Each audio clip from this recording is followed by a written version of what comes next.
Hey, so this video is all about how to get a polished drum sound, something that sounds poppy but also natural at the same time.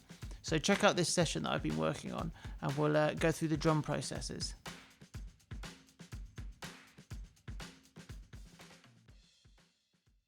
So the brief from the artist was that he wanted a modern sounding drum sound, but at the same time he wanted the grooviness and feel of a organic player. So it kind of seems like the two things might be at odds. But it's about finding a balance that sounds exciting. So let's take a quick listen to this drum sound. Down like a real heavy blow. All my work got tossed out, and there was nowhere to go. So lots of elements of the organic kick coming through, but also the kick and snare are quite heavily sampled. So let's take a little look at what's going on. So I'd always start with my kick in mic.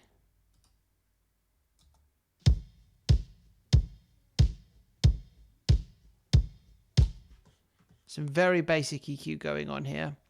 Kick drums, always love to boost them at 60. Little 7.2 for aggression and some 12k for some slap. So without this EQ, not sounding good. If we add in our 60, our 7.2, and then our 12k, big difference in sound. I'm also using a little bit of our bass just to boost at 60. Our bass uses psychoacoustics to make you feel like there's more low end when there isn't any.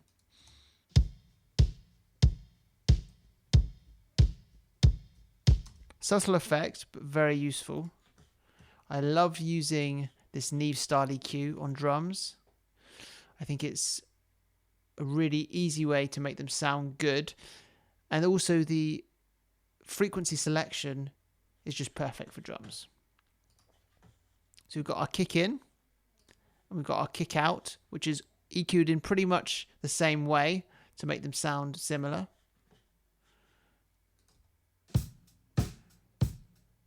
I wanted to leave quite a bit of the actual drum kit coming through the kick out. I didn't want to do any gating because I knew that we were going to be using the samples quite heavily. All I'm doing on both of those is just dipping a few resonant frequencies that I didn't like the sound of. Got both of these going to our kick master. This is our kick master aux. And we've got a couple of samples as well. This is what I call a sub sample.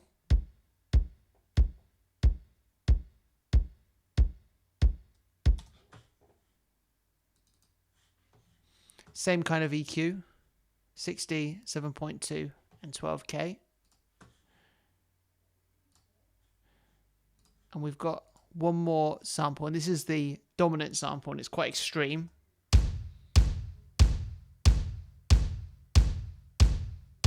Sounding quite angry there. Tiny bit of EQ going on here. Very little. But same frequencies, 60, 7.2 and a bit of 12k. This particular sample was so powerful that actually I decided not to put it in my kick aux because it was sort of blasting everything, and actually just to put it straight into my drum master aux. And there's a reason for that you're about to see. So if we have a look at our kick master aux, a nice sounding kick drum there. Smack attack's doing a lot of work. Smack attack is a great way of adding attack and sustain to your drums. So without the smack attack, with it,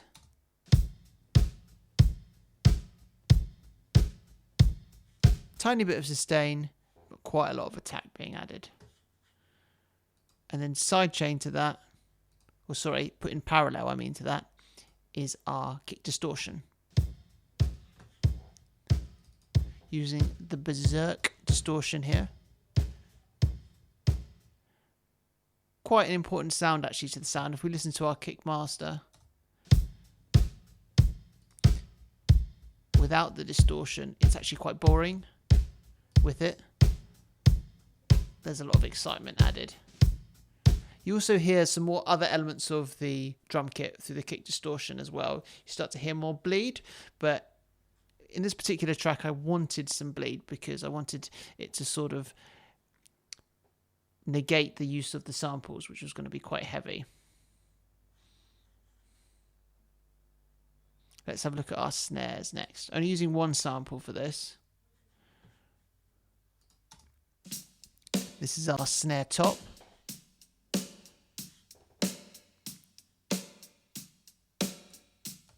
For me, the body of the snare always sits at 220. So if the snare's feeling thin, so let's take away our EQ. We want it to have more body, we add a bit of 220. 7.2 for a bit of bite. And 12K for that sort of slappy sound. It's quite a lot of the hi-hat coming through, but again, as we said, we don't mind some of those elements coming through. I quite often don't use the hi-hat mic as well. Our snare under. EQ'd in a very similar way, just more subtle. Without the EQ. With the EQ. And with all this EQ, a lot of what we're doing is we are taking away the frequencies we don't want to hear and accentuating the nice frequencies that we do want to hear. With both of these, I'm just taking off low end because I felt like too much kick was coming through those mics.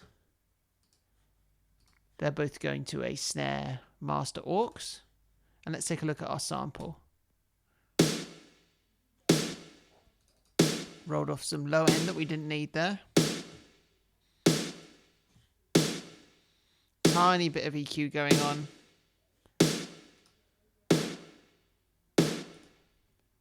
Actually makes a huge difference though. Again, 220, 7.2 and 12K going on with that snare. And one of the big things in this snare sound was that I added a gate. This is without the gate. It's just sounding too 80s and too angry. So with this gate, actually we're cutting short the sound of the sample.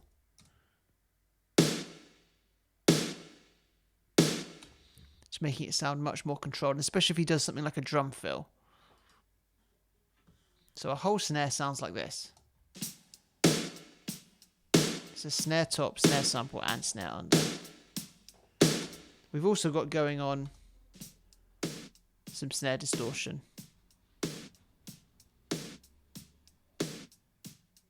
Quite a big part of the sound without the snare distortion.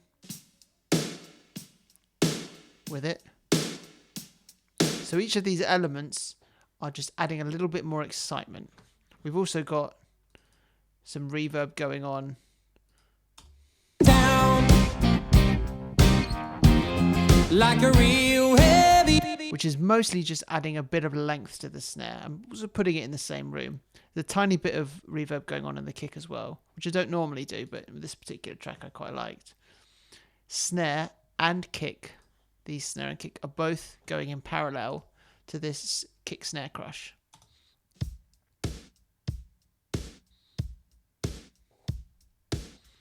And that's just evening it all out a little bit. I love the sound of the DBX. I use this all the time as a kick snare crush. Always in parallel though.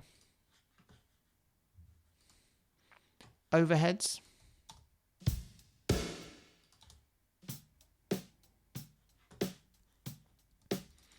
Taking out a bit of low end that we didn't want to hear.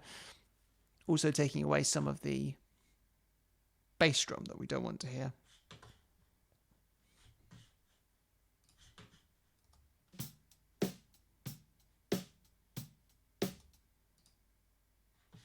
We're adding a bit of EQ, some high mids and some 12K. Without it, it's just not sounding very exciting. Really helps those cymbals and hi-hats to shine through. We're going to skip past the toms for the most part, but I will say that I did leave the tom mics on. I didn't gate them. Even though there's a lot of ring coming through, I liked the excitement of the tom mics coming through. So without them, Down like a real heavy.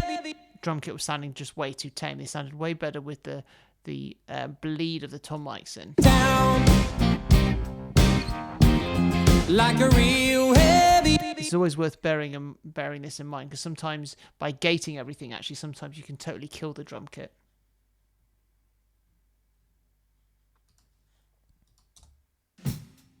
Room mics. We've got 2 room mics on the go, both mono. Taking out a little bit of sub that we don't want to hear, a little bit of corrective EQing, and we're going into this Abbey Road's tape machine. Now this is adding a bit of harmonic distortion, and it's kind of gluing the whole of the room mics together. Without it,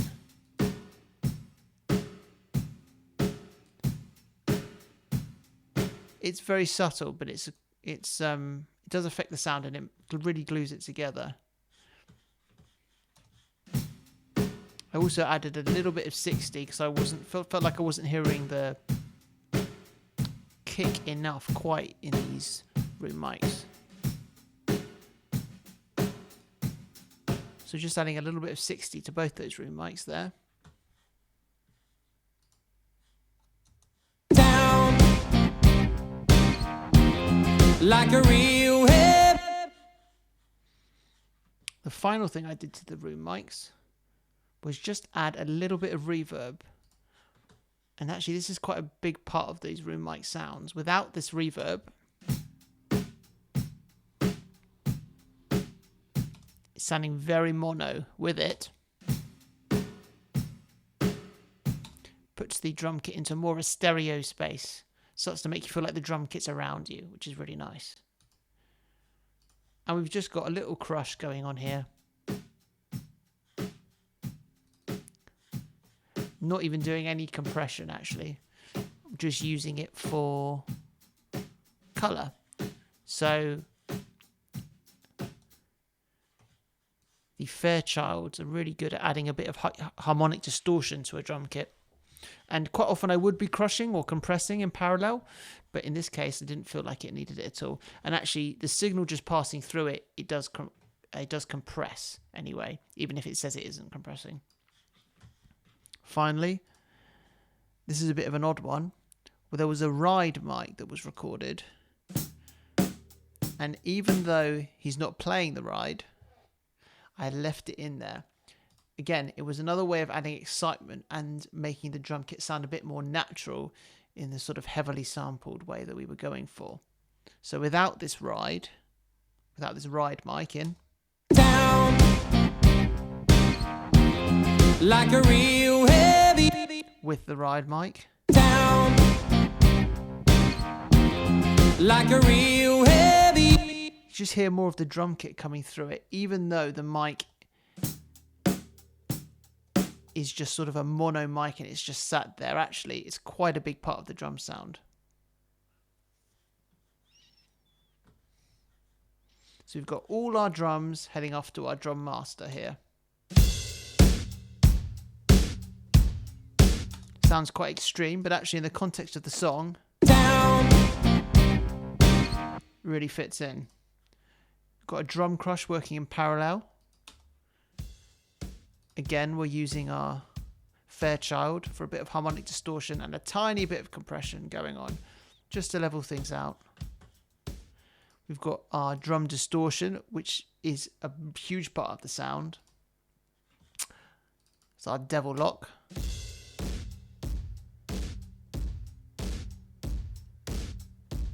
Sounds quite extreme, but actually in the context of what's going on, it's a really big part of the sound. If I was to mute it, Down like a real heavy. it's really no fun. With it, Down sort of makes the drummer sound angry. It does compress a little, this, even though I've turned the crush to 0, and I always put the release on fast. And finally, everything's going off to our tape.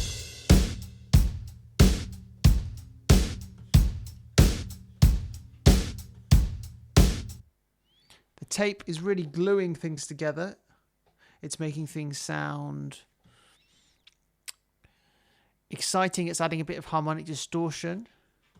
So if we were to not use our tape machine, if we add it back in, I think it's particularly affecting the kick and snare, making them sound exciting. Let's have a listen to the whole thing again. Down like a real heavy blow. All my work got tossed out, and there was nowhere to go.